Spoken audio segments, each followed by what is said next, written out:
So hi everyone and स्वागत है सभी के स्टडी प्रीचर्स पर। सो दोस्तों, ये हमारा नया वीडियो लेक्चर होने वाला है एंड इंग्लिश का।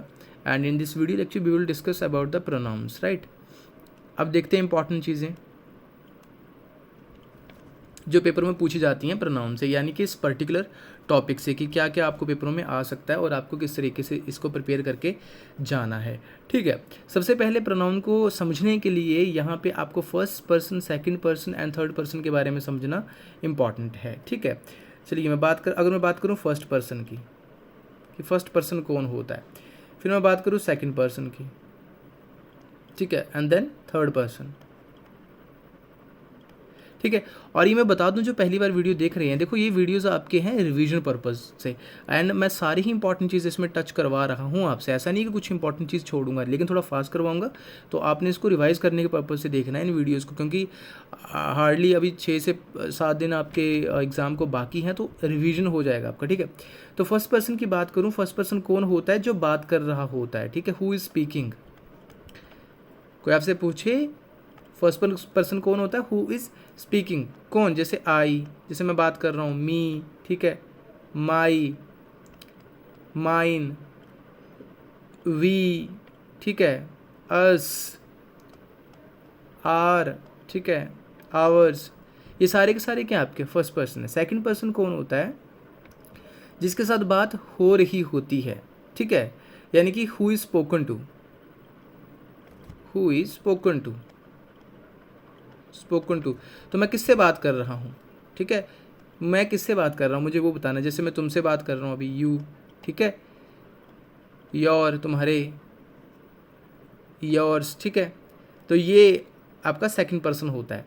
थर्ड पर्सन, ठीक है, जिसके बारे में आप कह सकते हो कि बात हो रही होती है, who is spoken of, who is spoken of. ठीक है, अब किसके बारे में बात कर रहा हूँ? उसके। ठीक है, लेट्स सपोज कि ही, वह, उसके बारे में बात कर रहा हूँ, हिम, हिज, ठीक है, एंड हर, शी, ठीक है, एंड हर्स, ठीक है, it, it's, okay, they, them, their, ठीक है, दियर्स, ओके। तो ये आपके किस में आती हैं? थर्ड पर्सन में आती हैं। तो आई होप आपको इतना सा ये बेसिक डिफरेंस क्लियर हुआ होगा कि what is first person, what is second person and what is third person. Okay, इन तीनों में ये डिफरेंस क्लियर होना ज़रूरी है। और ये जो यहाँ पे लिखे हुए हैं ना, first person, second person, third person, ये आपको पता होने चाहिए। जैसे एग्जाम में ये आपको इनमें से कोई भी दिखे जाए, तुम्हारा दिमाग एकदम से काम करना चाहिए कि अच्छी भाई कौन से इसके पर्सन की बात इसमें हो रही है। ठीक है, और दोबारा से आप वीडियो रिवाइज करके देख सकते हो जिसको ना समझ आए या पता ना चले कुछ इसमें। ठीक है, चलिए अब मैं थोड़ा सा आपको subjective and objective case of pronoun करवा देता हूँ, ये बड़ा इंपॉर्टेंट है। ठीक है, तो एक तरफ लिख लो subjective case of pronoun and okay, and दूसरी तरफ objective, objective case of pronouns. ठीक है, अब सब्जेक्टिव एंड ऑब्जेक्टिव में क्या बेसिक डिफरेंस है? जैसे आई, आई आपका क्या है? सब्जेक्टिव केस ऑफ प्रोनाउन, लेकिन मी क्या हो गया? Objective case of pronoun. He का क्या हो जाएगा?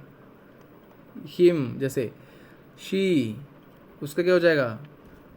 हर, ठीक है, दे, तो, देयर, ठीक है, वी, अस हो जाएगा वी का, यू, यू का यू ही रहता है, ठीक है, इट का इट ही रहेगा।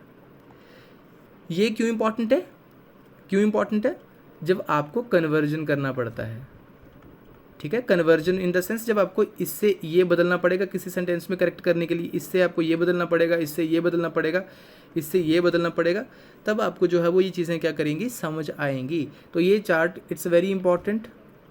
ठीक है, इसको स्क्रीनशॉट रख लो या इसको कहीं नोट डाउन कर लो, आपके लिए बहुत हेल्पफुल होने वाला है ये। ठीक है, चलिए अब इतना हो गया हमारे पास। ठीक है, थोड़ा सा अब आपसे ओके, लेट्स सपोज मैं यहाँ पे कुछ सेंटेंसेस लिखता हूँ। ओके, चलो बाद में करते हैं सेंटेंसेस, पहले अब स्टार्ट करते हैं प्रोनाउंस के टाइप्स। ठीक है, टाइप्स हम स्टार्ट करते हैं, ठीक है, कि टाइप्स क्या क्या हैं प्रोनाउन के। ओके, लेट्स सपोज हम बात कर रहे हैं पर्सनल प्रोनाउन की।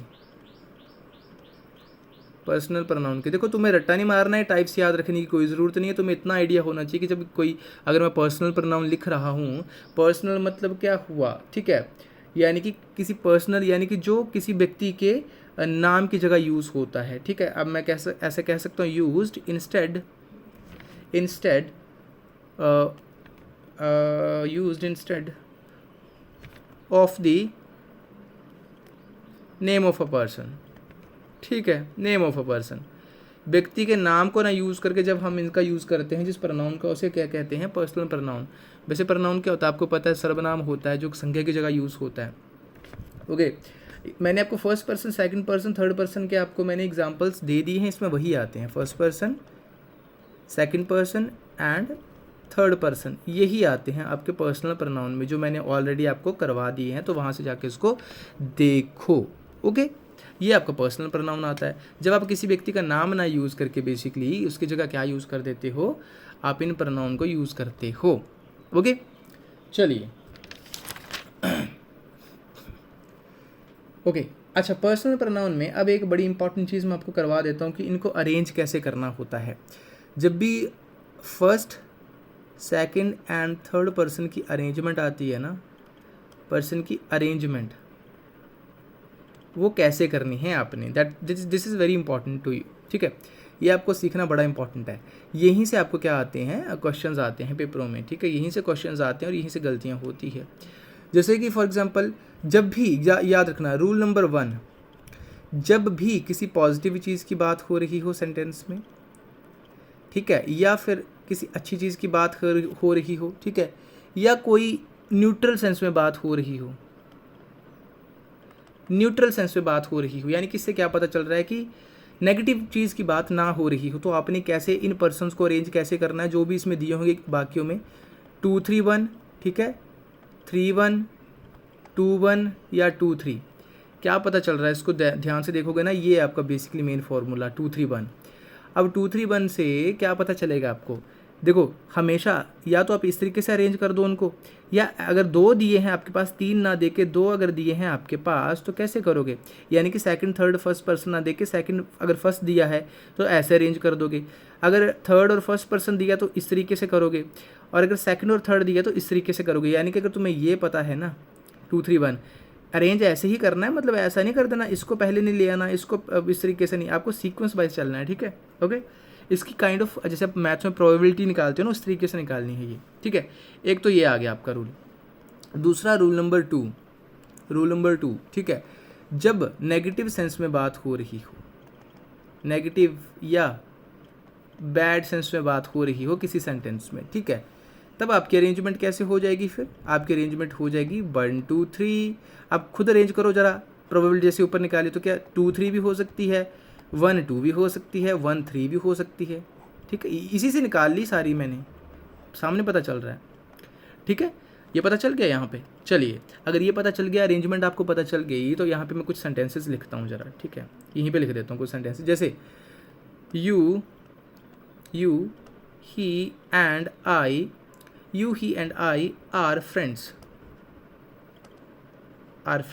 ठीक है। चलो अब इसको अरेंज करो जरा, you he and I R friends. अब इसमें देखो जरा कितने पर्सन, 1 2 3, ठीक है, फर्स्ट पर्सन भी है, सेकंड पर्सन भी है, थर्ड पर्सन भी है। अब देखो इसमें किसकी बात हो रही है, हम मित्र हैं ना, फ्रेंड्स हैं, तो यानी कि किसी पॉजिटिव चीज़ की बात हो रही है, अच्छी चीज़ की बात हो रही है, तो तुम्हारा अरेंजमेंट कैसा रहेगा, अब 3 है ना, तो 2 3 1 रहेगा, तो सेकंड पर्सन को सबसे पहले लेके आओ। सेकंड पर्सन कौन सा है इसमें, यू, तो भाई यू को पहले अरेंज करो। उसके बाद क्या लिखना है, थर्ड पर्सन देखो जरा कौन है यहाँ पे, ही, और फर्स्ट पर्सन आई, तो यानी कि आपने चेक कर लिया, तो ये सेंटेंस हमारा एकदम करेक्ट था। अगर इसने ऐसा लिख दिया होता ना कि ही यू एंड आई, तो वो गलत हो जाता, तो तुमने इसको ऐसे ही अरेंज करना था, तो ये अरेंजमेंट तुम्हें सीखनी है। अगर मैं एक और वाक्य लिखूँ, जैसे फॉर एग्जाम्पल शी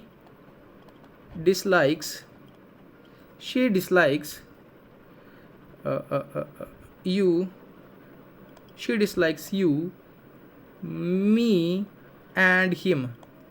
अब इसको चेक करो जरा, इसमें गलती चेक करो, she dislikes you me and him. अब इसमें कहाँ गलती है मुझे दिख रही है, क्यों?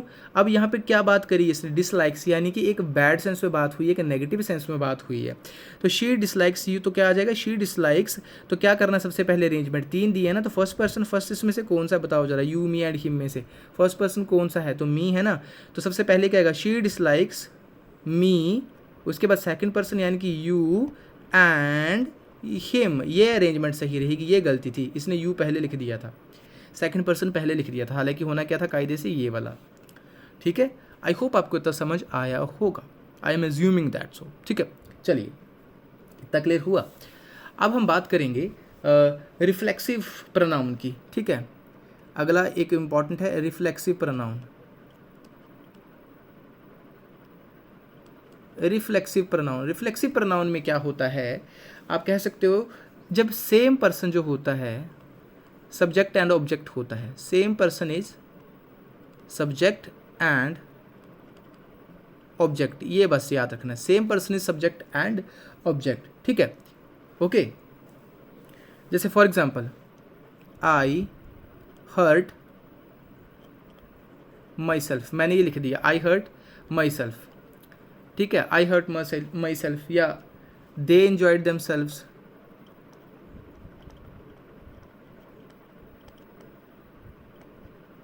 Themselves in the party. अब देखो यहाँ पे जरा ध्यान से, आई लिखा है मतलब मैं किसकी बात कर रहा हूँ, अपनी। हर्ट माई सेल्फ मतलब मुझे खुद, तो यानी कि मैं ही यहाँ पे सब्जेक्ट हूँ, मैं ही यहाँ पे ऑब्जेक्ट हूँ। समझ आ रही है बात, same person is subject and object. यहाँ पे देखो उन्होंने, देमसेल्व्स देखा क्या हो जाता है, देमसेल्फ हो जाता है ना, तो same person subject and object है। तो ये था आपका रिफ्लेक्सिव प्रोनाउन। ठीक है, ओके, इतना समझ आया आपको। चलिए अब जैसे एक आपसे और कुछ इंपॉर्टेंट चीज़ें करवाता हूँ जो पेपर में क्वेश्चंस आते हैं। अगर आपसे ऐसा पूछ लिया जाता है, जो मैंने अभी आपको करवाया ना कन्वर्जन वाला, एक चार्ट मैंने करवाया था, कौन सा, सब्जेक्टिव केस एंड ऑब्जेक्टिव वाला, subjective case of pronoun and objective case of pronoun. अभी जस्ट मैंने यहीं पे करवाया कुछ स्लाइड्स पहले, मैं तुम्हें बता देता हूँ एक बार फिर से ताकि तुम्हें पता चल जाए। ये देखो ये वाला, दिस वन, ये वाला करवाया ना, अगर ये तुमने पता है तुम्हें तो चलो ज़रा अब इसको ज़रा चेक करते हैं। अभी मैं यहाँ पे लिखता हूँ she earns more than he या हिम, बाकी लिखता हूँ, इसको सॉल्व करना है। ठीक है, साथ साथ में सॉल्व करना है। He is tall as they और देम। ठीक है, then they are not so kind as we या us। ठीक है, ये मैंने 3 यहाँ पे लिखे, जरा कोशिश करो इनको सॉल्व करने की। ठीक है, अगर ये सॉल्व कर लिए तो इट मीन्स तुम्हें क्लियर हो गया फंडा सब्जेक्टिव ऑब्जेक्टिव केस का। She earns more than he या हिम, दोनों में से कोई एक ही आएगा।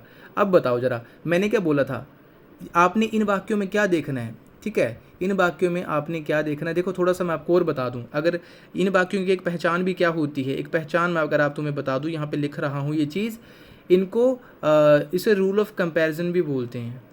Rule of comparison, rule of comparison, यानी कि आपको रूल ऑफ कंपैरिजन में कौन से सेंटेंसेस दिखेंगे वाक्यों में जिससे आप इनकी पहचान करोगे। दैन दिख गया, ठीक है, एज दिख गया, या सो एज दिख गया। ठीक है, अगर ये आपको दिख गए ना तो आपको पता चल जाएगा। ठीक है, ओके, सो एज दिख जाएगा, एज दिख जाएगा आपको, ये आपके रूल ऑफ कंपैरिजन में आते हैं।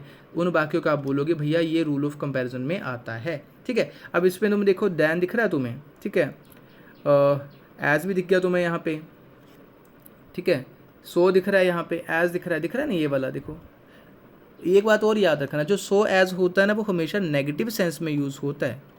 जहाँ पे सो एज यूज़ हुआ है ना वाक्यों में, सो और एज एक साथ यूज़ हुआ है, इट मीन्स वो नेगेटिव सेंस में बात कर रहा है, और जब एज यूज़ हुआ है इट मीन्स वो पॉजिटिव सेंस में बात हो रही है। ठीक है, तो they are not so kind as be. ठीक है, तो चलो पहले सॉल्व करते हैं। तो यहाँ पे क्या होगा, शी का क्या बन जाएगा, यहाँ पे हिम आएगा या ही आएगा। तो याद रखना है, अगर आपने सब्जेक्ट की बात कर रही हो ना, यहाँ पे देखो शी अर्न्स मोर देन, इसकी बात हो रही है तो सब्जेक्ट को सब्जेक्ट से ही कंपेयर करेंगे। याद रखना इस बात को सब्जेक्ट से करेंगे, ठीक है, एंड ऑब्जेक्ट को ऑब्जेक्ट से चेंज करेंगे, ये आपने ध्यान में रखना है। तो she earns more than he आएगा या हिम आएगा। अब यहाँ पे ध्यान से देखो, यहाँ पे तुम ध्यान से देखोगे इस रूल ऑफ कंपैरिजन में जो हमने करा है, ठीक है, शी का देखो जरा कहाँ पे है, शी का यहाँ पे शी है, ओके। एंड मैंने क्या बोला, अगर शी लिखा है तो आपको, अगर ये सब्जेक्ट है तो आपको सब्जेक्ट का क्या करना है, सब्जेक्ट ही बनाना है, आपको ऑब्जेक्ट में चेंज नहीं करना है उसको, ठीक है। अब यहाँ पे देखो शी है ना लिखा हुआ, सब्जेक्ट है, सब्जेक्टिव केस ऑफ प्रनाउन है ये, तो यहाँ पे भी मुझे इन दोनों में से subjective case of pronoun he select करना है। तो दोनों में से हिम और ही में से सब्जेक्टिव केस ऑफ प्रनाउन कौन सा है, ही, तो क्या आएगा, she earns more than he. नहीं समझ आता है, फिर से एक बार फिर से लेके जा रहा हूँ। अब देखो ये सब्जेक्टिव केसेस ऑफ प्रनाउन थे, ये ऑब्जेक्टिव, तो वाक्य में ही भी है और हिम भी है, तो हिम तो ऑब्जेक्टिव केस ऑफ प्रनाउन है, देखो जरा। तो हमने क्या बोला है, अगर शी वहाँ पे सब्जेक्टिव केस ऑफ प्रनाउन है तो भाई अगर इसका जब कंपैरिजन आएगा तो comparison subjective case of pronoun से ही आएगा, ओके। दूसरा, he is tall as they और दम। अब देखो इसमें क्या बात हो रही, ही क्या है आपका सब्जेक्टिव केस, तो अब सब्जेक्टिव का भी क्या आगे करेंगे, सब्जेक्टिव ही करेंगे ना, तो क्या आ जाएगा आपका, दे आ जाएगा, ठीक है। देम आपका ऑब्जेक्टिव केस ऑफ प्रनाउन है, तभी तो मैंने आपको चार्ट बनवाया था वहाँ पे, ठीक है। ये आपको पता होने चाहिए सब्जेक्टिव कौन से होते हैं, ऑब्जेक्टिव कौन से होते हैं, ठीक है। तो he is tall as they, जैसे कि वो हैं, they are not as so kind as we, ठीक है, या अस। अब दोनों, अब क्या आएगा, ठीक है। अब यहाँ पे भी देखो दे, कंपैरिजन किसके बीच हो रहा है, दे उनके बीच हो रहा है और यहाँ पे हमारे बीच हो रहा है, तो वी आएगा या अस आएगा। दे क्या है आपका सब्जेक्टिव केस, और दोनों में से यहाँ पे अस क्या है आपका ऑब्जेक्टिव, सब्जेक्टिव क्या है वी, तो ये क्या आएगा we. They are not so kind as we. I hope आपको समझ आया होगा। एक बार मैं रिपीट कर देता हूँ, आपने कंपैरिजन देखना है पहले उस वाक्य में, रूल ऑफ कंपैरिजन का ये वर्ड चेक करना है, दैन लिखा है, सो एज लिखा है, एज लिखा है, फिर उसका रूल क्या अप्लाई करना है। अगर तो सब्जेक्टिव केस का कंपैरिजन हो रहा है ना, तो आपने आगे सब्जेक्टिव केस ऑफ प्रनाउन ही सिलेक्ट करना है, ठीक है। और अगर ऑब्जेक्टिव केस ऑफ प्रनाउन में कंपैरिजन है तो आपने आगे ऑब्जेक्टिव केस ऑफ प्रनाउन ही सिलेक्ट करना है। I hope I am very clear to my fact, okay.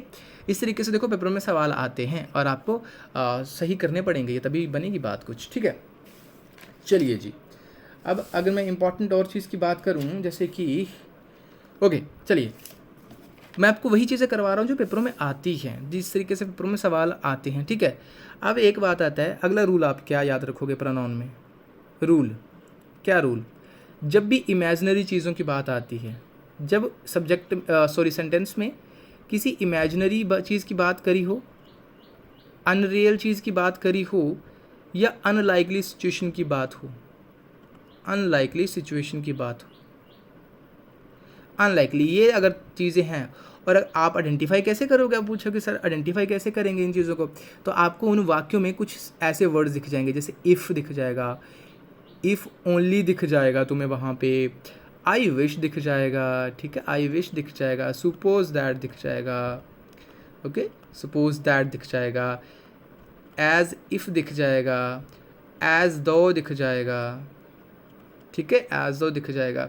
ऐसे वर्ड्स अगर तुम्हें दिख जाएं तो तुम क्या पता लगा लोगे कि देखो इसमें क्या है, ये इमेजिनरी, अनरियल या अनलाइकली सिचुएशंस की बात हो रही है। तो याद रखना हमेशा, इसमें तुम्हारा क्या ट्रिक रहेगा, ट्रिक क्या रहेगा इसमें, ऐसे वाक्यों में जब ये सेंटेंसेस, ये वर्ड्स तुम्हें दिख जाएं, हमेशा आपने क्या करना है, इनके बाद ये चेक करना, अगर पहले ये वर्ड यूज़ हुए ना, इनके बाद क्या चेक करना है कि आपको अगला हमेशा पास्ट टेंस में यूज़ करना है। क्या यूज़ करना है, पास्ट टेंस में यूज़ करना है, प्लस पास्ट टेंस में यूज़ हुआ तो यहाँ पे वर्ब की सेकंड फॉर्म आनी है, क्या आनी है, वर्ब की सेकंड फॉर्म आनी है, ठीक है। तो कैसे आप इसमें मोस्टली इसमें कैसे आप यूज़ करोगे, ठीक है, इनमें मोस्टली इसमें आप क्या यूज़ करोगे, वर का यूज़ करोगे, use of were, use of were क्या पास्ट का ही है ना, पास्ट का ही है ना टेंस का, यूज़ ऑफ वर, और साथ में आपने क्या देखना है, वर्ब की सेकंड फॉर्म देखनी है, और साथ में आपने क्या चीज़ हमेशा ध्यान में रखनी है कि आगे अगर सेंटेंस कंटिन्यू हुआ है तो आगे कुड दिखना चाहिए आपको, वुड दिखना चाहिए या माइट दिखना चाहिए, ये तीन जन दिखने चाहिए तुम्हें अगर सेंटेंस आगे कंटिन्यू हुआ है, ठीक है, ठीक है। चलो अब मैं सेंटेंसेस लिखता हूँ, जैसे कोई भी सेंटेंस ऐसे स्टार्ट हो जैसे I wish I was he I would call him. चलो अब इस वाक्य को ज़रा देखते हैं कि इसमें कहाँ गलती है। मैंने क्या बोला, तुम्हें ऐसे सेंटेंस दिख जाए, आई विश दिख गया, तो अगर मैंने तुम्हें जस्ट अभी बताया कि ये वर्ड्स दिख जाएँ तो ये क्या इमेजिनरी, अनरियल, अनलाइकली सिचुएशंस को बताते हैं, ठीक है। तो उसमें हमेशा क्या ये देखना है, आगे यूज़ क्या करना है, वर का यूज़ करना है। तो वॉज है ना, तो गलत हो जाएगा। आई विश आई वर ही, ये सही होगा।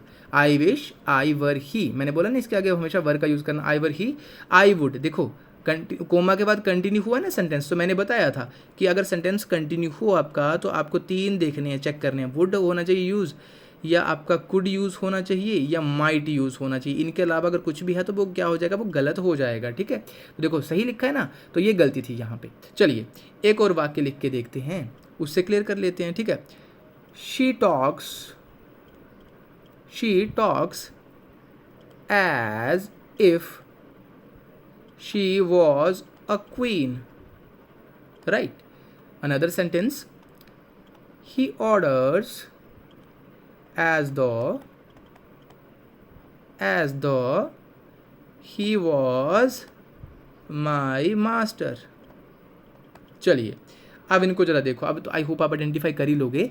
शी टॉक्स एज इफ दिख गया ना, मैंने लिखवाए हैं वर्ड्स, आपको वो याद कर लेना। शी वॉज गलत हो गया, शी वर अ क्वीन, बस ये गलती थी।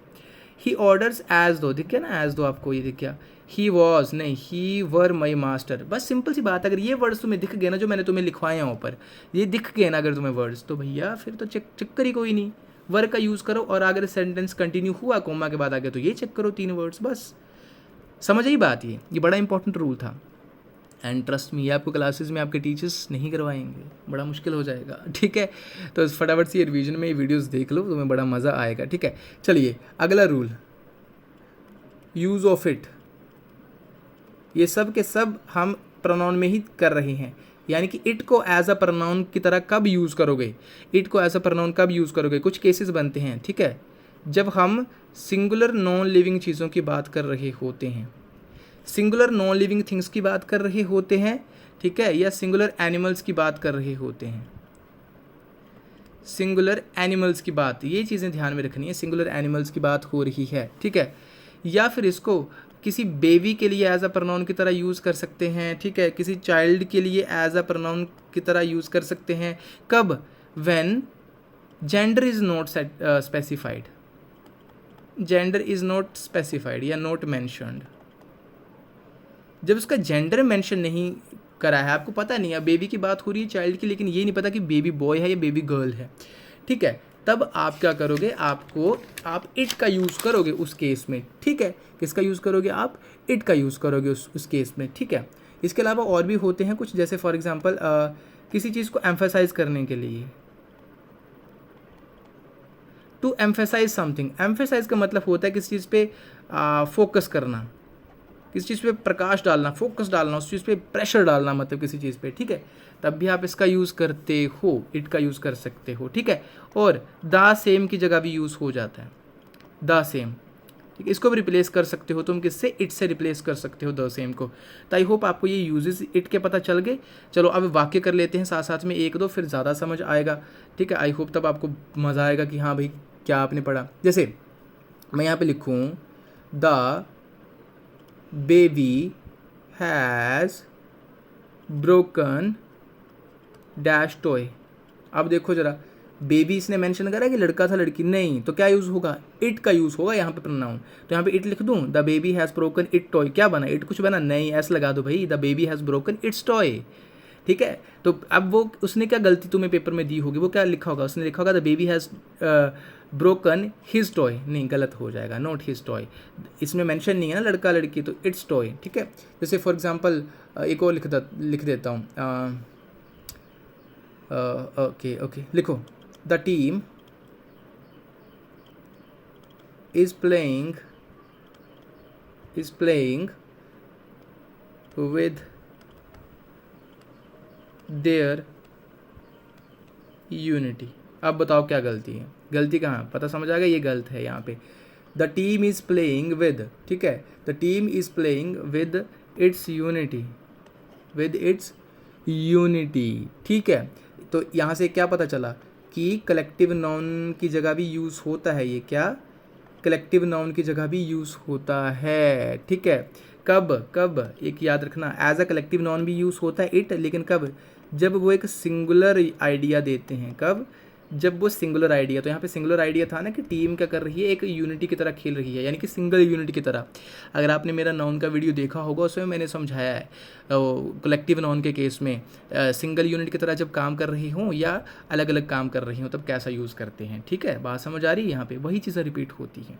ओके, इसके अलावा इट का यूज़ और कहाँ पे होता है मैं आपको और बता देता हूँ, चलो लिखवा देता हूँ आपको, और ज़्यादा लिखवा देता हूँ। यहाँ पे लिखो, इट का यूज़ और कहाँ पे होता है। इट का यूज़ आपका होता है जैसे किसी डे के बारे में बात करनी हो, डेट के बारे में बात करनी हो, ईयर के बारे में बात करनी हो, सीजन के बारे में बात करनी हो। ठीक है, एंड क्लॉक वाइज टाइम की बात करनी हो, clock wise time, it is 7 o'clock, it is 8 o'clock। ठीक है, पार्ट ऑफ द डे की बात करनी हो, it is evening, it is afternoon. ठीक है, इट इज़ मॉर्निंग। वेदर की बात करनी हो आपको, मौसम की बात करनी हो, तब भी आपका इट का यूज़ होता है, यानी कि इट को एज अ प्रोनाउन की तरह तुम यूज़ करते हो। राइट, आई होप इतना समझ आया होगा आप लोगों को।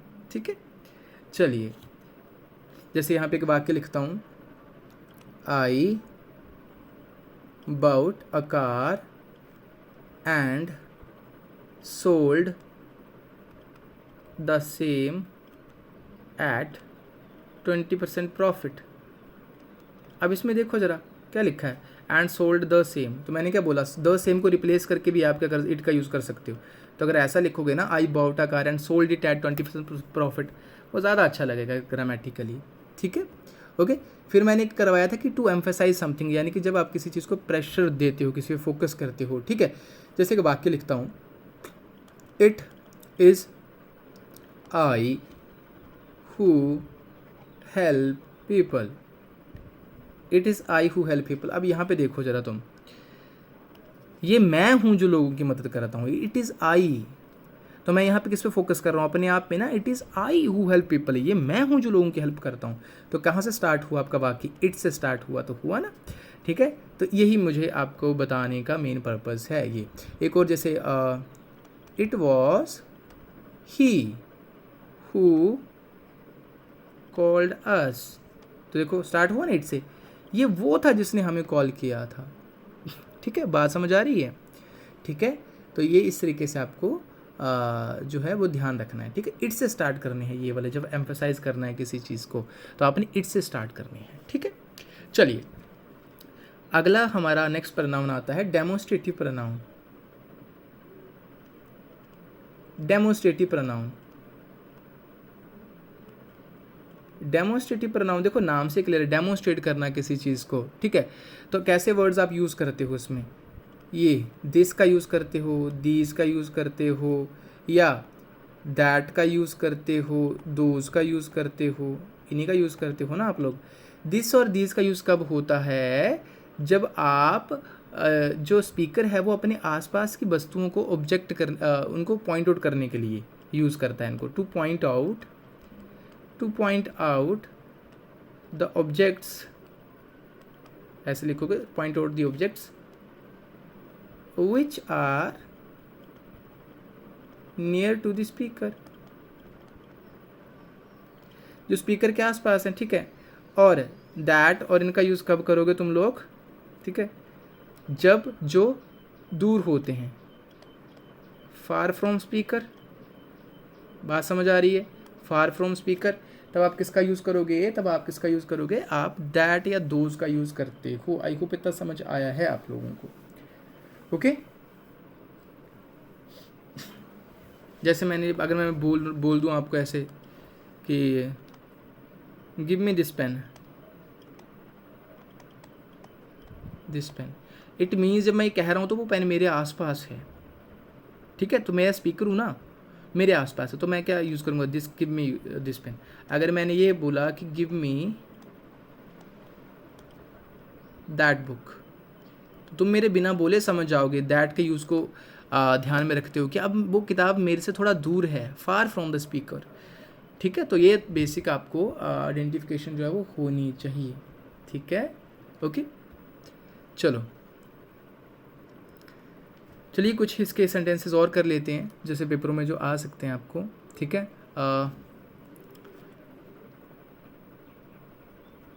जैसे यहाँ पे लिखूँ, अगर पेपर में ऐसा वाक्य आ गया, Ram's shirt is more colourful than those of Shyam's. अब इसको करेक्ट करो ज़रा, दैन दोज ऑफ शाम्स, अब करेक्ट करो इसको, कहाँ गलती है? राम की जो शर्ट है वो ज़्यादा कलरफुल है किसके कंपैरिजन में? शाम की शर्ट से। तो देन दोज होगा या देन दैट ऑफ शाम? तो क्या सही होगा? यहाँ पे दोज की जगह क्या आएगा? दैट का यूज़ होगा। तो पेपरों में ऐसी आपको गलतियाँ देखने को मिलेंगी, ठीक है, ऐसे आपको आइडेंटिफाई करना है, ओके। जैसे यहाँ पे मैं लिख दूँ एक कि that boys uncle called us last night. अब यहाँ पे तुम देखो ज़रा, देखो जिनको नहीं पता, नाउन में मैंने करवाया या पॉजेसिव केस का कि इस तरीके से भी होता है, बॉयज़ ये भी होता है, बॉयज़ ये भी होता है, ठीक है, दोनों ही होते हैं। इसका मतलब एक लड़के का पोजीशन है इसमें सभी लड़कों के लिए। तो उन लड़कों के इसमें क्या पता चल रहा है? बॉयज़ मतलब बहुत सारे हैं, तभी अपोस्ट्रोफिस इसने बाद में लगाया ना इसके बाद, तो मतलब बहुत सारे हैं, एक की बात नहीं होती, एक की होती तो वो ऐसा लिखता। तो that boys uncle called us last night, तो सही होगा दैट बॉय, ठीक है। अगर ये होता ना ये वाला सिंगल वाला बॉय और ऐसा, तब तो दैट सही होता। यहाँ पे बहुत की बात हो रही, तो बहुतों में दैट लगेगा या ऐसा? दोज बॉयज़ अंकल कॉल्ड अस, उन लड़कों के अंकल ने हमें कॉल किया लास्ट नाइट। आई होप इतना क्लियर हुआ होगा आप लोगों को। चलिए आगे बढ़ते हैं फिर, ओके।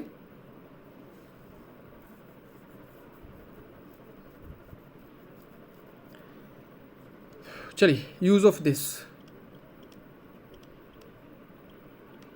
यानी कि दिस को तुम एज अ प्रोनाउन कब यूज़ करोगे, कब एज अ प्रोनाउन इसको यूज़ कर सकते हो, ठीक है। तो लिखो जरा कुछ इंपॉर्टेंट चीज़ें। अभी थोड़ी देर पहले मैंने समझाया कि जो चीज़ें नियर टू द स्पीकर होंगी, जो चीज़ें नियर टू द स्पीकर होंगी तो दिस का यूज़ कर सकते हो, ठीक है। फॉर्मल राइटिंग में दिस का यूज़ होता है। मैं आगे समझाता हूँ क्या मतलब है। कोई सर्टिफिकेशन देना है आपको, कोई सर्टिफिकेशन तुम लोगों को देना है तो यूज़ दिस का कर लोगे तुम, ठीक है। दिस का यूज़ तब कर लोगे कोई सर्टिफिकेशन तुम्हें देना है।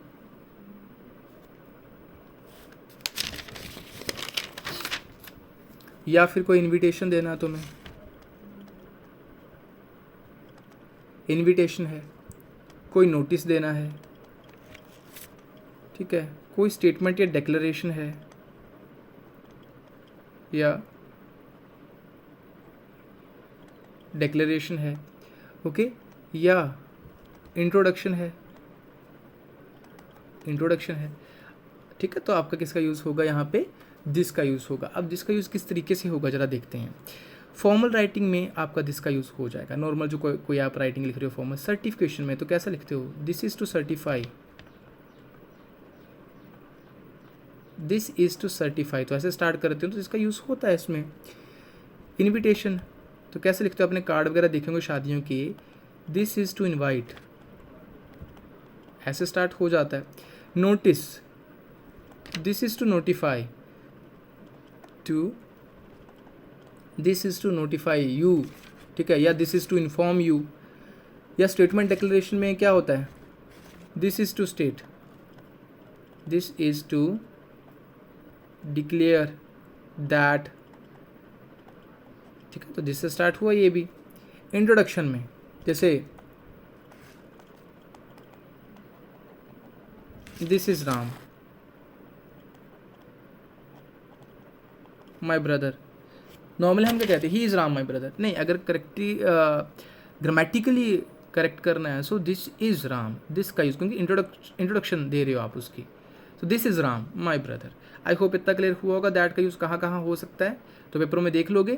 वो उसने जो सेंटेंस स्टार्ट करा होगा ना कि दिस इज़ टू सर्टिफाई, तो यहाँ पे कुछ भी लिख, तो वो लिख देगा यहाँ पे कैसे गलतियाँ, देखो कैसे गलतियाँ होंगी पेपरों में, वो लिख देगा it is to certify that, ठीक है, या इट इज़ टू इन्वाइट, या जस्ट टू इन्वाइट, मतलब कुछ भी लिख देगा, एनीथिंग एल्स, तो तुमने बोलना कि नहीं ये गलत है, दिस के अलावा कोई चीज़ तो गलत है। अगर इन सब चीज़ों की बात हो रही है ना उस वाक्य में, तुमने दिस ही ढूंढना है कि दिस से स्टार्ट है तो सही है, अगर दिस से स्टार्ट नहीं है तो बेटा गलत है वो। ओके, आई होप इतना क्लियर हुआ होगा। चलिए अब हम बात करेंगे इनडेफिनिट प्रोनाउन की बात करेंगे। ओके, इनडेफिनिट प्रोनाउन की बात करेंगे। आई नो थोड़ा थक चुके होंगे, लेकिन अभी तो हाफ एन आवर ही हुआ यार, आधा घंटा हुआ है। क्लास में भी जाते हो तो तुम कितने सारे लेक्चर्स लगाते हो एक साथ में, कितना टाइम, 40 मिनट का लेक्चर होता है मिनिमम, ठीक है, अभी तो वो भी नहीं हुआ, तो इसलिए थोड़ा पेशेंस रखो और उसको देख लो, क्योंकि अभी जितना रिवाइज कर लोगे ना इन लास्ट डेज में, तुम्हारे लिए उतना हेल्पफुल होने वाला है, ठीक है। अब इनडेफिनिट प्रोनाउन में क्या होता है, जिसमें कोई चीज़ पर्टिकुलर नहीं होती, नॉट पर्टिकुलर, इतना तो क्लियर है। जब हम किसी पर्टिकुलर चीज़ की बात नहीं कर रहे होते हैं, ठीक है, ओके, तो हम किसका यूज़ करते हैं, इनडेफिनिट प्रोनाउन का यूज़ करते हैं, ठीक है। और इसमें दूसरा केस क्या याद रखोगे, इसमें हमेशा नंबर और जेंडर की हमें पता नहीं होता, number and gender are not known, number और जेंडर का हमें पता नहीं होता इसमें। तो कैसे वर्ड्स होते हैं जो आप ये आइडेंटिफाई करोगे कि भैया ये तो इंडेफिनिट प्रोनाउन के हैं, ठीक है, कैसे, तो जैसे आपको सेंटेंस में क्या दिख जाए, एवरीवन दिख गया कहीं पे, एवरीबॉडी दिख गया, ठीक है, समवन दिख जाए,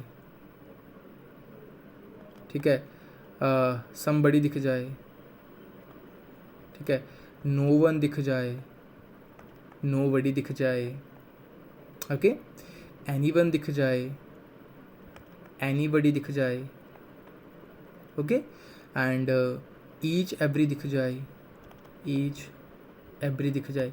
ये आपको जब चीज़ें दिख जाएंगी ना, तो तुम क्या बोलोगे कि ये जो है वो इनडेफिनिट प्रोनाउन का केस है, पहचान लोगे इन वाक्यों से, सॉरी इन वर्ड से।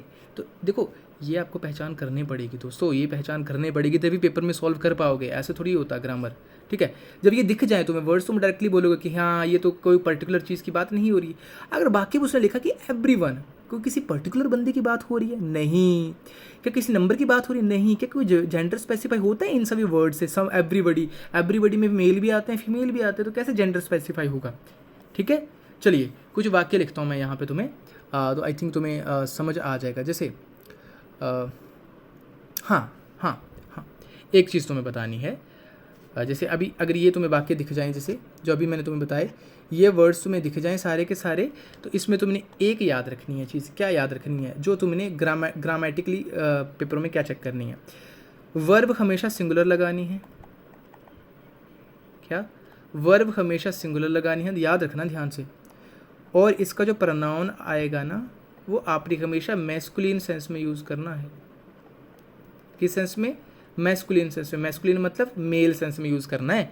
जब भी ये वर्ड्स तुम्हें दिख जाएं जिसमें जेंडर मेंशन नहीं है कोई भी, ठीक है, नंबर मेंशन नहीं है, कोई पर्टिकुलर बंदे की बात नहीं हो रही है, और ये वर्ड्स दिख जाएं, तो हमेशा वर्ब सिंगुलर और जेंडर मैस्कुलिन ही करना है, फेमिनिन जेंडर का यूज़ मत करना, ठीक है। कैसे, मैं तुम्हें बताता हूँ। अब मैं यहाँ पे वाक्य लिखता हूँ, अब समझ आएगा तुम्हें, ज़्यादा अच्छे से आएगा समझ। अगर मैं यहाँ पे लिखूँ कि everyone is doing their work, ठीक है, everyone is doing their work, बताओ जरा क्या गलती है, मैंने क्या बोला, ये वर्ड देखिए एवरीवन, अभी जो वर्ड्स लिखवाए इज डूइंग, मैंने क्या बोला, इसको हमेशा देयर नहीं करना, मेल सेंस में, मैस्कुलिन सेंस में, तो देयर की जगह क्या यूज़ होगा, हिज। थोड़ा अटपटा लग सकता है तुम लोगों को कि भाई ये क्या, लेकिन ये ग्रामर है, यही सही ग्रामर है। Everyone is doing his work, male sense में यूज़ करना जब ऐसे वर्ड्स दिख जाए तुम्हें, और सिंगुलर वर्ब का यूज़ करना, तो इसलिए इसका यूज़ करा हमने। चलो एक और वाक्य लिखता हूँ यहाँ पे, अब समझ आएगा। कुछ वाक्य लिखता हूँ, एवरीबडी, इसको खुद सॉल्व करना तुम अभी, everybody has forgotten their bag, ठीक है। एक और लिखता हूँ, if anybody helps you, be grateful, be grateful to them, to them. अगला, anyone can win if they tries. चलिए दोस्तों फटाफट से, अब तो आई थिंक आपको फटाफट से ये पता होने चाहिए कि अब यहाँ गलती का एवरीवन दिख गया, एवरीबडी दिख गया, हैज़ सिंगुलर सेंस में दिख गया, भाई सही लिखा है। फॉरगॉटन देयर गलती, no his bag.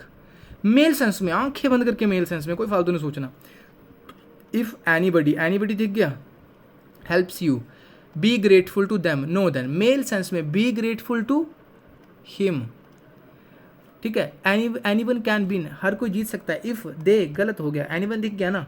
If he tries, तो ये बड़ा मतलब ध्यान से करने वाले थे ये वाला जो रूल है, तभी तो मैं आपको अलग अलग प्रोनाउंस करवा रहा हूँ और साथ साथ उनके सेंटेंसेस भी करवा रहा हूँ, विद एग्जांपल्स करवा रहा हूँ, ताकि आपको कन्फ्यूज़न ना हो, ठीक है। अब ये वर्ड्स तुम्हें दिख गए, इनमें से जो भी मैंने करवाए, everyone, everybody, nobody, no one, somebody, someone, तब आपने हमेशा सिंगुलर वर्ब का यूज़ करना है एंड मैस्कुलिन सेंस में आपने आगे प्रोनाउन का यूज़ करना है। इतना क्लियर हुआ, ठीक है। ओके ओके, अगला रूल बड़ा इंपॉर्टेंट रूल है, क्या याद रखोगे? वन ऑलवेज फॉलोज वंस, यानी कि कहीं वाक्य में वन लिखा है तो भैया उसके बाद आपको वन की सेंस में ही आगे उसको कंटिन्यू करना है सेंटेंस को, इसकी जगह कुछ और नहीं कर सकते। वंस लिख लोगे या वन लिख लोगे, यही लिखोगे, ठीक है। एग्जाम्पल जैसे one must do dash duty, तो क्या one must do one's duty, तो लिखा आ गया ना कि one always follow one's, one के बाद आपको यही लिखना है, ठीक है। जैसे one is doing dash work, करो फिलअप, तो क्या आएगा वंस वर्क, ओके। एक और लिखो जरा, वन मस्ट हेल्प डैश, तो क्या आएगा वन आएगा या वंस आएगा, नहीं वन सेल्फ आएगा, ठीक है। थोड़ा सा कॉमन सेंस तो लगानी पड़ेगी ना आपको भी, तो मतलब वन के बाद आप वन ही फॉलो अप करेगा हमेशा, ठीक है। ये आपको ध्यान में रखना, ये बड़ा इंपॉर्टेंट रूल था। चलिए दोस्तों अगले प्रोनाउन की तरफ बढ़ते हैं। अगला प्रोनाउन है हमारा इंटेरोगेटिव प्रोनाउन। इंटेरोगेटिव प्रोनाउन, मेरा मोटिव ये है कि मैं इस एक ही लेक्चर में आपका पूरा प्रोनाउन कंप्लीट करवा दूं, ठीक है, ताकि तुम एक साथ रिवाइज कर लो इसको, ठीक है। आपको पता है कि ये सब किस चीज़ में यूज़ होते हैं जब भी इंटेरोगेटिव की बात आती है? क्वेश्चनिंग की सेंस में, क्वेश्चनिंग की सेंस में यूज़ होती है ना इंटेरोगेटिव प्रोनाउंस आपके, ठीक है। तो कैसे याद रखना है, जैसे आपको हु, हुम, ठीक है, ये किस सेंस में यूज़ होते हैं? ह्यूमन बीइंग्स की सेंस में यूज़ होते हैं। किस सेंस में? ह्यूमन बीइंग्स की सेंस में यूज़ होते हैं। व्हाट, ठीक है, किसी चीज़ की इंक्वायरी करने के लिए, टू इंक्वायर समथिंग, ठीक है। व्हाट, विच, ये ध्यान से सुन लेना जो मैं आपको आगे करवा रहा हूँ ना कि कौन सा वर्ड किसके लिए यूज़ होगा। विच हमेशा क्या दिखाता है? चॉइस दिखाता है कि विच ऑफ दैम, उनमें से कौन सा, तो ये चॉइस दिखाता है आपको। व्हेन, व्हेन हमेशा क्या आप पूछते कि जब किसी से आपको टाइम के बारे में पूछना होता है कि ये चीज़ कब हुई थी, ये घटना कब हुई थी, तो मतलब व्हेन, ठीक है, तो टाइम के बारे में ही पूछते हो ना तुम। वेयर तो मतलब पता है तुम्हें, वेयर तो क्या प्लेस या लोकेशन की बात होती है उसमें। इसके अलावा हाउ, हाउ का मतलब क्या होता है कि तुम पूछते हो कि ये चीज़ कैसे हुई, हाउ दिस हैज़ हैपन्ड, कोई मेथड के बारे में पूछ रहे हो ना तुम इसमें। हुज, हुज हमेशा क्या दिखाता है? क्या दिखाता है? ऑनरशिप को दिखाता है, किसी के पोजेशन को दिखाता है कि हुज कार इज़ दिस, तो पोजेशन दिखा रहा है ना, ऑनरशिप दिखा रहा है। वाई, वाई क्या दिखाता है? एक किसी कारण को दिखाता है, किसी रीज़न को दिखाता है। वाई क्या दिखाता है? किसी रीज़न को दिखाता है, किसी कारण को दिखाता है। Okay, I hope I am clear to this fact.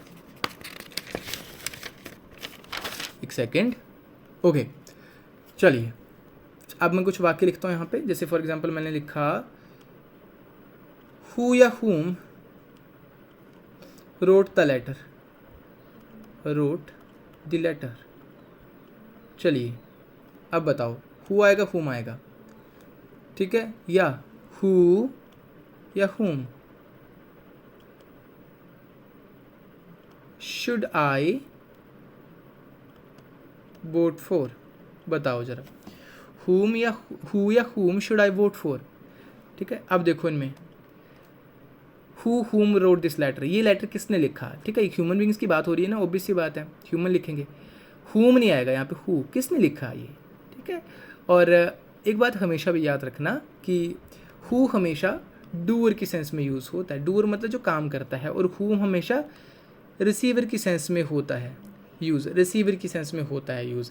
याद रखो कि हु हमेशा डूअर की सेंस में यूज़ होता है और हुम हमेशा रिसीवर की सेंस में यूज़ होता है, यानी कि जिसको आप जो आपके काम से फल ले रहा है।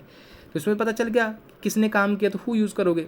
अगले में देखो जरा, हु हुम शुड आई वोट फॉर, मुझे किसे वोट देना चाहिए, यानी कि जब मैं वोट डालूंगा तो मैं उसी की बात कर रहा हूँ जो मेरे वोट को रिसीव करेगा, रिसीवर की बात करूँगा। तो रिसीवर के केस में क्या आता है, हुम आता है, तो हुम शुड आई वोट फॉर क्या आएगा, हुम should I vote for. Okay, इतना क्लियर हुआ। एक और वाक्य लिखता हूँ यहाँ पे, ही is the man,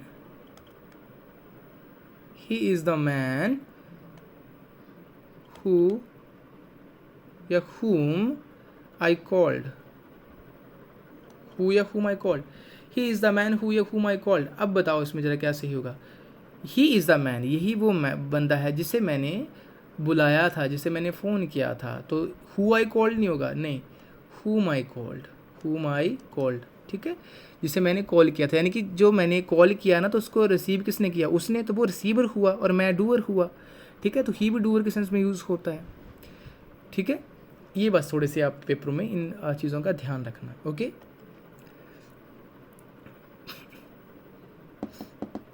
I think मैं आपको रिफ्लेक्सिव प्रोनाउन करवा चुका हूँ। रिफ्लेक्सिव प्रोनाउन जहाँ तक मुझे याद आ रहा है मैंने आपको करवा दिया, जिसमें सेम पर्सन जो होता है वो सब्जेक्ट और ऑब्जेक्ट होता है। ठीक है, थोड़ा सा और मैं आपको ब्रीफ बता देता हूँ इसमें रिफ्लेक्सिव प्रोनाउन में। इसमें एक रिफ्लेक्सिव प्रोनाउन की बात करेंगे, एक हम बात करेंगे इसमें एम्फैटिक प्रोनाउन की बात करेंगे, एम्फैटिक प्रोनाउन की बात करेंगे।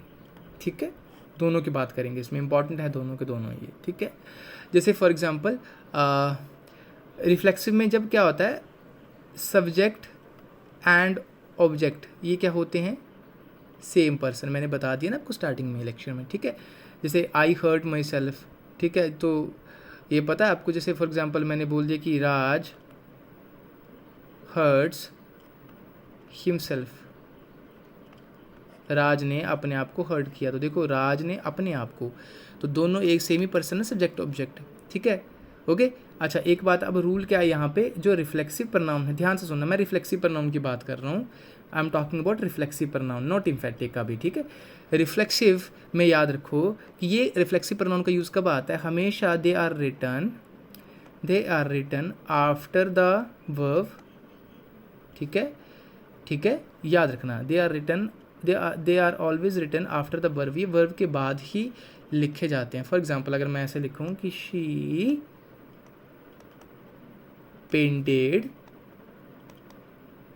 द हाउस, तो क्या आएगा यहाँ पे, बताओ जरा, हिमसेल्फ आएगा, हर सेल्फ आएगा, ऑब्वियसली हर सेल्फ आएगा। शी है ना, अगर ही होता तो हिमसेल्फ आता है। ठीक है, तो ये कन्वर्जन आपको आना चाहिए। जैसे आई का माई सेल्फ हो जाता है, ठीक है, ही का हिमसेल्फ होता है, शी का हर सेल्फ होता है, इट का इट सेल्फ होता है, यू का योर सेल्फ या योर सेल्फ होता है, बी का आर सेल्फ हो जाता है। ठीक है, एंड दे का देम सेल्फ हो जाता है। ये कन्वर्जन आपको आना चाहिए।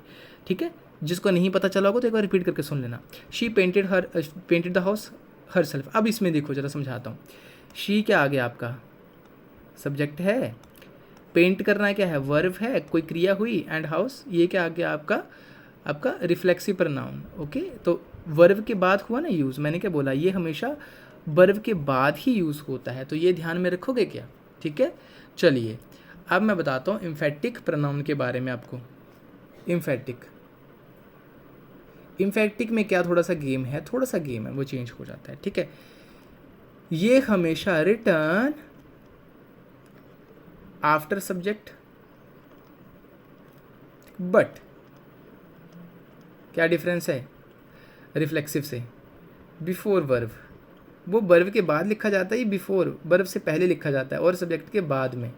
ठीक है, जैसे यहाँ लिखा she painted the house herself, she painted the house herself. अब बनाओ जरा इसका इम्फेटिक करो चेंज, ये तो आपका रिफ्लेक्सिव है, तो she herself painted the house. अब समझ आ रही है इसमें, ये रिफ्लेक्सिव वर्ब के बाद आएगा, लेकिन ये हमेशा सब्जेक्ट के बाद लिखे जाते हैं और वर्ब से पहले लिखे जाते हैं। तो हरसेल्फ आ गया ना पहले, she herself painted the house, ठीक है। तो ये डिफरेंस है रिफ्लेक्सिव और रिफ्लेक्टिव प्रोनाउन में। आई होप इतना क्लियर हुआ होगा, ठीक है।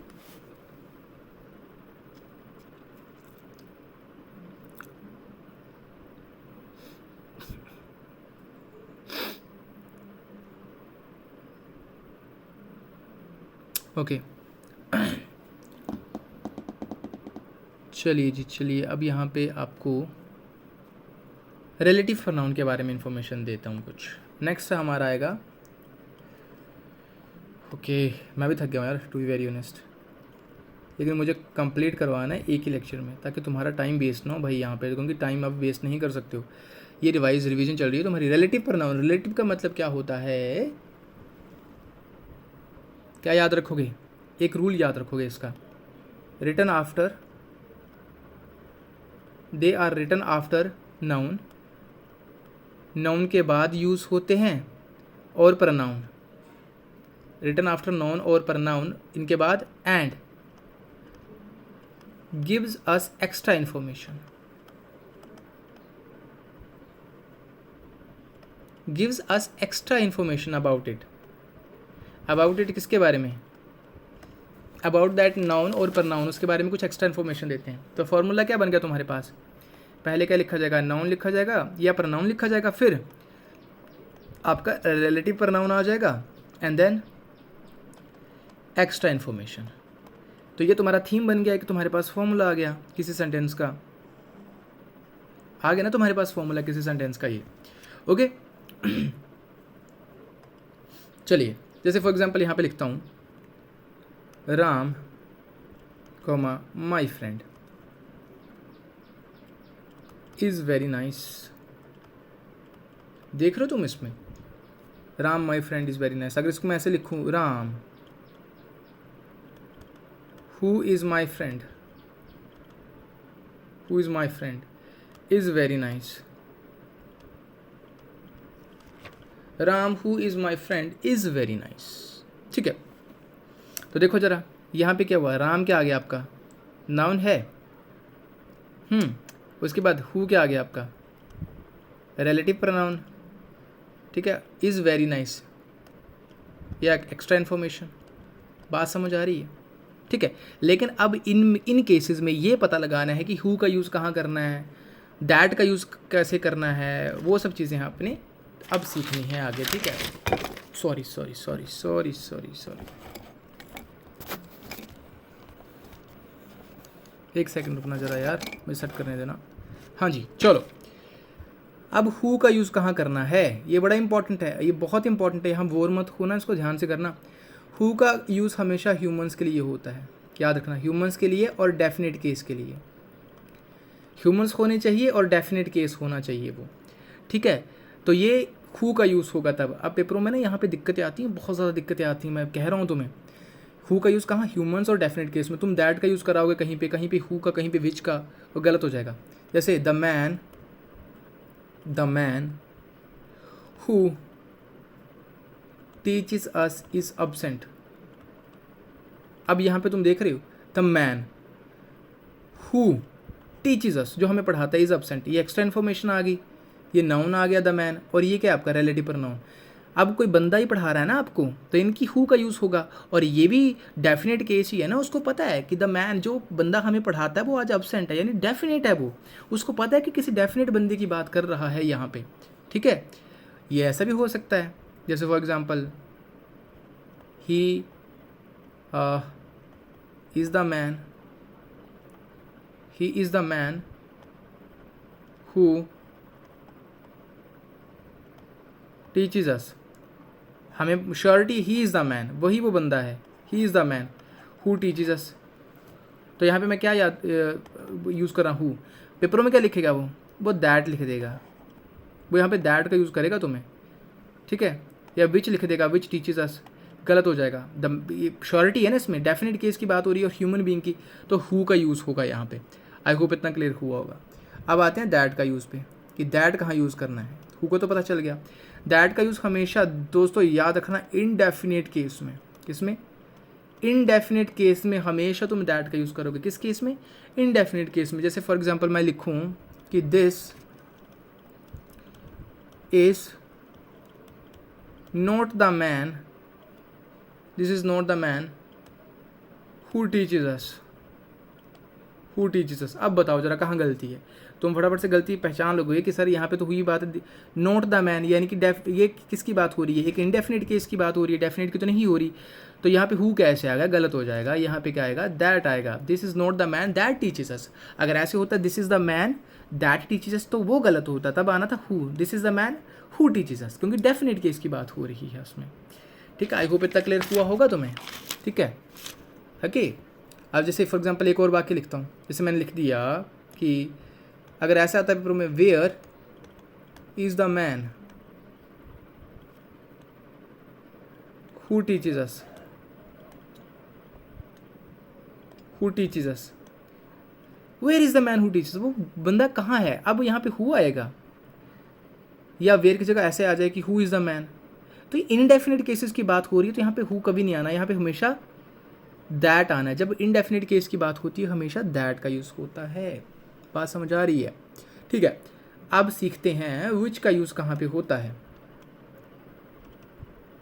विच का यूज़ कहाँ पे होगा, बड़ा बड़ा इंपॉर्टेंट है, यहाँ से बहुत सवाल आते हैं। ठीक है, एनिमल्स के लिए, ठीक है, नॉन लिविंग थिंग्स के लिए, नॉन लिविंग थिंग्स के लिए, एनिमल्स के लिए, नॉन लिविंग थिंग्स के लिए विच का यूज़ होता है। और दूसरी बात, साथ में इनडेफिनेट केस होना चाहिए, इनडेफिनेट केस होना चाहिए। ठीक है, यानी कि प्रॉपर इन्फॉर्मेशन तुम्हारे पास ना हो, तो उस केस में विच का यूज़ होता है, तो हु और दैट का यूज़ उसमें नहीं होगा। जैसे मैंने यहाँ पे लिख दिया, अगर द डॉग विच बिट मी, जिसने मुझे काटा था, लिव्स हियर। अब बताओ जरा, एनिमल की बात हो रही है, नॉन लिविंग थिंग्स की बात हो रही है। द डॉग जिसने मुझे काटा था वो यहाँ सॉरी मैंने यहाँ गलत लिख दिया आई थिंक। विच का यूज़ इनडेफिनेटली डेफिनेट में सॉरी डेफिनेट, इसको करेक्ट कर लेना। एनिमल्स, नॉन लिविंग और साथ में डेफिनेट केस में विच का यूज़। ठीक है, इनडेफिनेट में दैट का यूज़ ही होता है। द डॉग विच बिट मी, अब भाई तुम्हें किसी कुत्ते ने काटा हो तो तुम्हें याद रहेगा ना कि किसी कुत्ते ने कहाँ काटा था, कहाँ रहता है वो। यस, द डॉग, तो क्या यूज़ हो रहा है? विच। वो पेपरों में क्या करेगा? वो दैट लिख देगा तुम्हें यहाँ पे। ठीक है, the dog that bit me, नहीं गलत हो जाएगा, the dog which bit me lives here. बात समझ आ रही है? ठीक है, आई होप इतना क्लियर हुआ होगा। ठीक है, या ऐसा भी आ सकता है कि this is the dog which bit me, is the dog which bit me, इसने मुझे काटा था। ठीक है, तब भी विच का यूज़ आ जाएगा। ठीक है, या फिर the car that I bought is red in colour, red in colour, the car that I bought is red in colour. अब यहाँ पे देखो जरा, आइडेंटिफाई द एरर, गलत हो गया।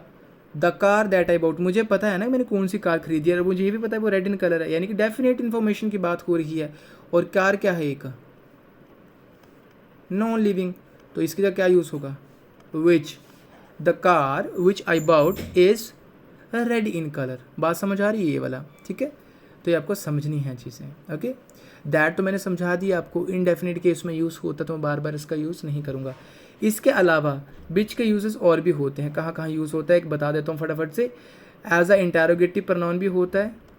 ठीक है, इंटेरोगेटिव प्रोनाउन भी यूज़ होता है, और मैंने समझाया उसमें भी ये चॉइस को बताता है, अभी जस्ट पहले बताया था, चॉइस को बताता है। ठीक है, अभी रिलेटिव प्रोनाउन की तरह भी यूज़ होता है, या ये पार्टी या इवेंट के लिए भी यूज़ होता है। पार्टी या इवेंट के लिए मैं आगे एग्जांपल्स बताता हूँ आपको। ठीक है, पार्टी या इवेंट के लिए यूज़ होता है, बिल्डिंग के लिए भी यूज़ होता है ये। ठीक है, पार्टी इवेंट के लिए, बिल्डिंग के लिए भी यूज़ होता है। ठीक है, और एक कम्बिनेशन तुम हमेशा याद रखना, बड़ा इंपॉर्टेंट कम्बिनेशन, जहाँ भी कहीं पेपरों में ऐसा आ गया ना, अगर हु प्लस ऑफ लिखा है, ये कम्बिनेशन कभी नहीं बनता, हु प्लस ऑफ, ये बहुत गलत बात होती है, ये फंसाता है एग्जामिनर तुम्हें यहाँ पे।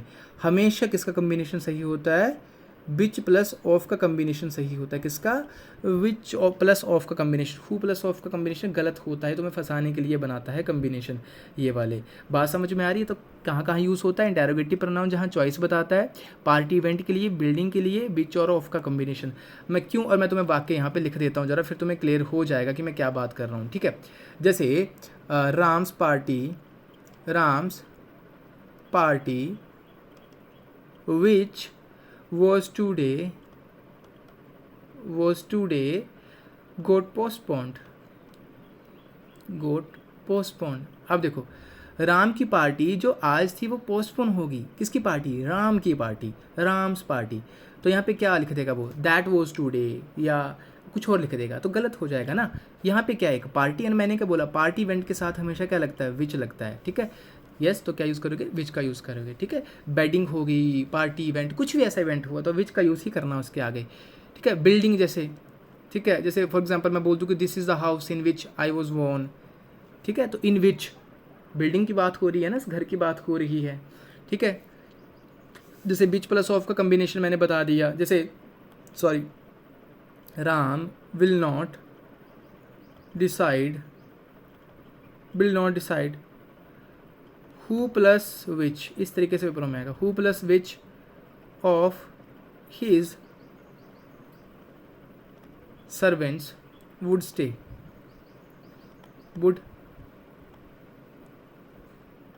Would stay. राम डिसाइड नहीं करेगा, राम विल नॉट डिसाइड। अब तुम देख रहे हो यहाँ पे किसका कम्बिनेशन बन रहा है, ऑफ आ रहा है, ऑफ से पहले हु और विच दिया है, आंखें बंद करके, विच प्लस ऑफ का कम्बिनेशन होगा, हु और ऑफ का नहीं होगा। तो क्या आएगा, Ram will not decide which of his servants would stay. बात समझ आ रही है ये वाली तुम्हें, आई होप इतना समझ आया होगा, ठीक है। चलिए आगे बढ़ते हैं। दैट का यूज़ मैंने तुम्हें करवा दिया भाई, एज अ डेमोन्स्ट्रेटिव प्रोनाउन भी होता है दूर की चीज़ों को बताने के लिए जो स्पीकर से दूर होती हैं। इंडेफिनेट केस के लिए भी यूज़ होता है दैट का यूज़, ठीक है। रिलेटिव प्रोनाउन भी होता है दैट का यूज़, तो मैंने आपको ऑलरेडी बता दिए हैं, ठीक है।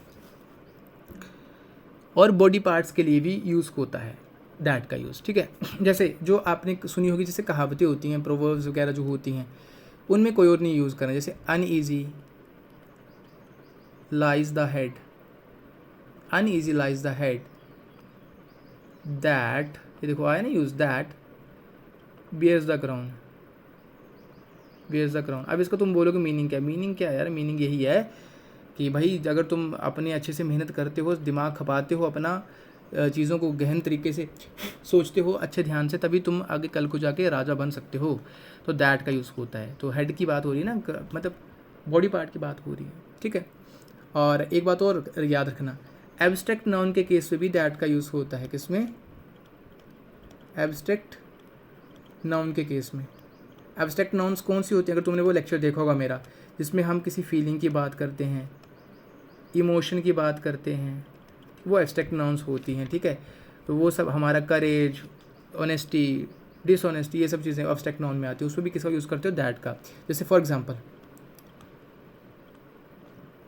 द ऑनेस्टी दैट, आया ना दैट का use, that a soldier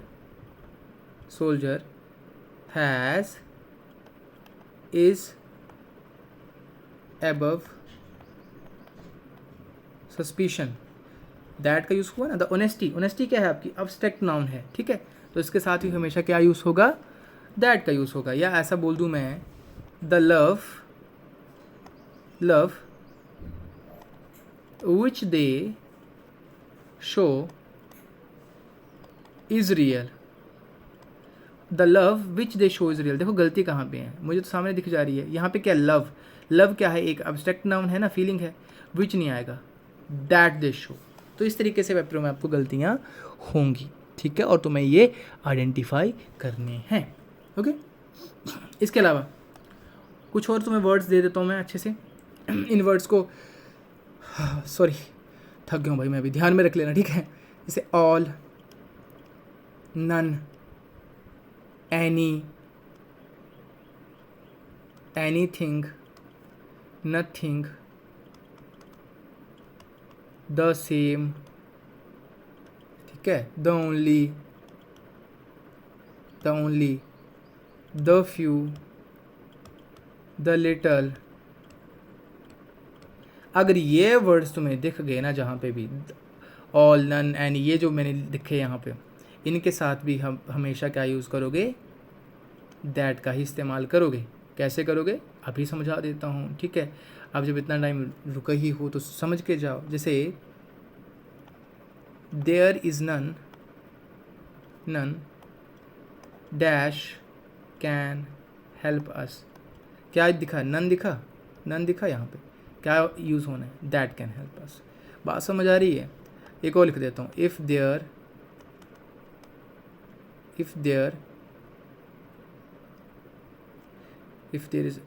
is anything dash I can do for you. अब बताओ क्या यूज़ होगा, ठीक है। एनीथिंग दैट कैन, एनीथिंग दिखा ना यहाँ पे, कहाँ पे एनीथिंग, ये देखो एनीथिंग दिख गया यहाँ पे, ओके। तो दोस्तों इस तरीके से आपको जो है वो पढ़ना है, ओके। एक और कम्बिनेशन बताता हूँ तुम्हें दैट का, ऑलवेज के साथ, ऑलवेज और साथ में द बेस्ट। अगर ये दिख जाए तुम्हें, ऑलवेज और द बेस्ट दिख जाए, तब भी आपने क्या यूज़ करना है, दैट का यूज़ करना है। जैसे for example, this is the best dash I can do. This is the best, क्या दिखा, द बेस्ट दिखा, द बेस्ट दिखा, that I can do, okay. अगर ऐसा लिख दूँ मैं, I always by the product dash is available in market, तो क्या आएगा, दैट आएगा। क्यों, यहाँ पे क्या है, ऑलवेज दिखा, ऑलवेज यहाँ पे, ओके। बहुत सिंपल है भाई, बहुत सिंपल है, बहुत सिंपल है, ठीक है। एक और याद रखना, कहीं भी पेपर में वन ऑफ केस आ गया ना, अगर वन ऑफ केस मतलब वन ऑफ लिखा है कहीं वाक्य में, वो आप हमेशा याद रखना, वो हमेशा किसको इंडिकेट करेगा, इनडेफिनेट केस को बताएगा। क्या बताएगा वो, इनडेफिनेट। तो अगर इनडेफिनेट बताया तो क्या यूज़ होना है, बताओ जरा, हु होना है, बिच या दैट, बताओ क्या यूज़ होगा। तो अभी मैंने समझा दिया तुम्हें, इनडेफिनेट केस में हमेशा क्या यूज़ होता है, दैट का यूज़ होता है, ठीक है। जैसे फॉर एग्जाम्पल मैं अगर ऐसा लिखूँ कि this is one of the markets dash, आगे कुछ भी है तो यहाँ पे क्या लिख दोगे, दैट। वन ऑफ लिखा है ना, वन ऑफ, तो यानी कि दैट ही आना है। क्यों, वन ऑफ हमेशा क्या दिखाएगा, इनडेफिनेट केस को इंडिकेट करता है। आई होप आपको समझ आया है ये प्रॉपर वे में, ठीक है, ओके। चलिए अब लास्ट में, at the end of this lecture I am going to tell you rule of being, कहाँ पे यूज़ इसका करना है और कैसे यूज़ करना है, ठीक है। इंपॉर्टेंट है, ध्यान से सुनना, ठीक है। पहली बात, कोई भी वाक्य आपका बीइंग से स्टार्ट नहीं होगा। No sentence starts from being, ये बात याद रखोगे, ठीक है। तो अगर ये नहीं हो तो क्या होगा, हमें बीइंग से पहले कोई नाउन या प्रनाउन चाहिए। बीइंग से पहले कोई नाउन या प्रनाउन चाहिए, यस। तो बीइंग से डायरेक्टली कोई वाक्य स्टार्ट नहीं होगा। जैसे फॉर एग्जांपल पेपरों में उसने लिख दिया है, being a teacher he should treat you well, ऐसा लिख दिया है ना, गलत हो गया, सॉरी, ठीक है, sorry. Being a teacher he should treat you well, तो क्या होगा, बीइंग से पहले हमेशा नोन या प्रनोन का यूज़ करना है आपने, ठीक है। अरे यार एक तो डिस्टर्बेंस बड़ी आती है यार, ठीक है। Being a teacher he should treat you well. तो इससे पहले नॉन या प्रनाउन आना, टीचर मतलब इसके लिए क्या यूज़ होगा, ही यूज़ होगा इसके लिए प्रनाउन, ठीक है। He being a teacher, he being a teacher should treat you well, ठीक है। इस तरीके से आपने इनको क्लियर करना है, यानी कि इस तरीके से बनाना है। जैसे एक और लिख देता हूँ, being a rainy day, being a rainy day I will not go out, I will not go out. अब बताओ, तो बीइंग से पहले क्या, मैंने बोला बीइंग से स्टार्ट नहीं होगा, तो it being a rainy day, it being a rainy day, it being a rainy day I will not go out. बात समझ में आ रही है? मैंने प्रनाउन लेके आना है पहले या नाउन इससे पहले, बीइंग के यूज से पहले, ठीक है, तभी मैं इसको कर पाऊँगा, ठीक है दोस्तों। तो यार दिस इज़ इट, ये था आपका प्रनाउन। जो भी इम्पोर्टेंट था इसके बारे में भाई मैंने कोशिश करी कि मैंने सब कुछ तो मैं यहाँ पे बताने की कोशिश करी है। इनफैक्ट जो तुमने पढ़ा होगा उससे ज़्यादा ही मैंने बताने की कोशिश करी है कि तुम रिवाइज़ कर पाओ, पेपर में नंबर तुम्हारे कटे ना। तो एक बार फटाफट से इस वीडियो को देख लेना, रिवाइज़ कर लेना, ठीक है, अपने नोट्स के साथ मैच कर लेना, ओके। एंड इस तरीके से भाई पढ़ाई को एंजॉय करो। पेपर के लिए दिन कम बचे, एक हफ्ता बचा है, और एक हफ्ते में अब जस्ट आपको क्या करना है, रिवीजन ही करनी है, ठीक है। कहीं पे कोई कॉन्सेप्ट लैग कर रहा है, मैं उसी के लिए बेसिकली ये वीडियोस बना रहा हूँ, ठीक है। मेरी भी बहुत मेहनत लग रही है, हालांकि मैं बात करूँ तो मेरी हेल्थ इश्यूज़ चल रहे हैं भाई, हेल्थ अच्छी नहीं है मतलब बिल्कुल भी। स्टिल तभी तो मेरे वीडियोस लेट हुए हैं, अदरवाइज़ मैं पहले ही बना देता, लेकिन कोई बात नहीं, देर आए दुरुस्त आए। तो आई होप आप भी कोशिश करोगे पढ़ने की, ठीक है। सो मिलते हैं यार नेक्स्ट वीडियो में, तब तक thank you so very much, have a great day.